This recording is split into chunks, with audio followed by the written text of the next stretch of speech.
Hello नमस्कार सबैलाई। सबैजना आरामै हुनुहुन्छ भन्ने मलाई त्यस्तै लागिरहेछ है।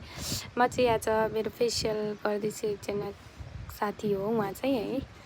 उहाँलाई चाहिँ म फेसियल गर्दैछु। मैले उहाँको फेसमा उहाँले चाहिँ सिर्फ सनस्क्रिन मात्र लाउनु भएको रहेछ र मैले उहाँको पुसिदिएँ। अब चाहिँ म क्लिजिङले एकछिन मसाज गरिदिन्छु।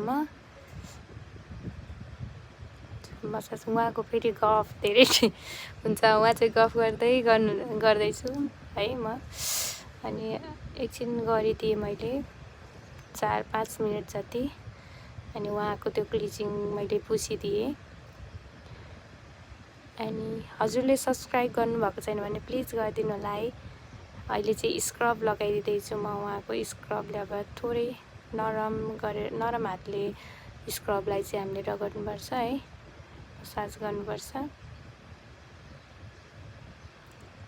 लगाइसकेर मैले अब यो चाहिँ उहाँको जेल लगाएर म एकछिन अब सुक्न दिन्छु हल्का मसाज गरेर।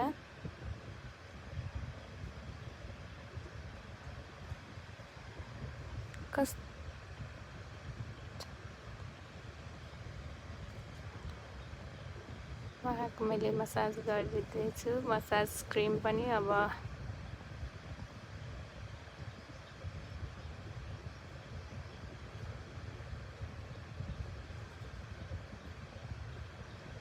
मैले मसाज क्रिम एप्लाई गरेँ। अब एकछिनसम्म मैले 20देखि 20 मिनटसम्म मैले अब यहाँ मसाज गर्नुपर्ने हुन्छ।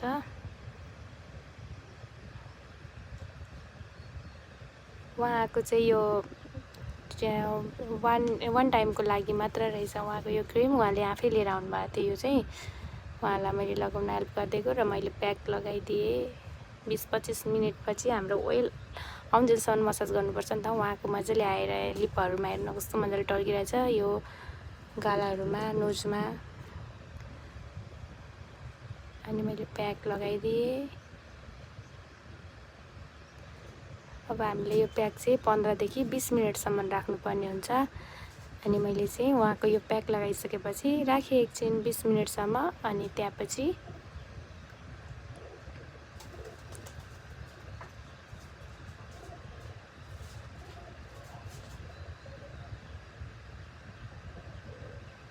रोज वाटर मिक्स गरेर यो चाहिँ सफा गर्नुपर्ने हुन्छ है, रब गरेर।